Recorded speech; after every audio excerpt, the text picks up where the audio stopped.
നീ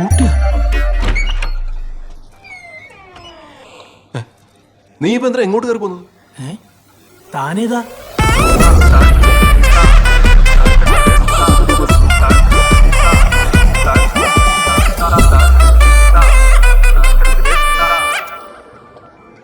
അച്ഛൻ്റെ ഭക്ഷണമൊക്കെ എങ്ങനെയാ? അത് 3000 ശശി വീട്ടിൽ നിന്ന് കഞ്ഞി കൊണ്ടുവരും. ഓ ആ അച്ഛൻ കഞ്ഞി കുടിക്കാറുണ്ടോ? അല്ല, അച്ഛൻ കഞ്ഞി കുടിക്കുന്നത് കാണാറുണ്ടോ? കാണാറൊന്നുമില്ല, കുടിച്ചു കഴിയുമ്പോൾ നേഴ്സ് പാത്രം കൊണ്ടുവന്നവരും. ആ അല്ല, വേറൊന്നല്ല, ചിലപ്പോൾ ആൾ പണ്ട് തന്നെ ടാറ്റ പറഞ്ഞ് അച്ഛൻ്റെ അടുത്ത് എത്തിക്കാണും. ഇവർ വെറുതെ കിടത്ത് ചികിത്സിക്കുന്നേ ചില പ്രൈവറ്റുകാരൻ നമ്മങ്ങളില്ല. ഇവിടെ അങ്ങനത്തെ കുഴപ്പമൊന്നുമില്ല സുഭാഷേ.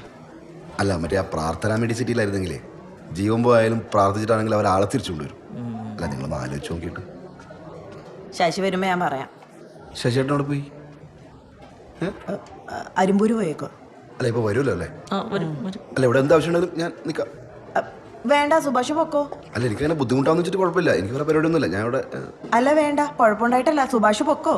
ആ എന്നാ പിന്നെ അച്ഛനടുത്തൊന്ന് ബായ് പറഞ്ഞിട്ടേ ഇറങ്ങിയേക്കാം. പോട്ടെ മോനെ.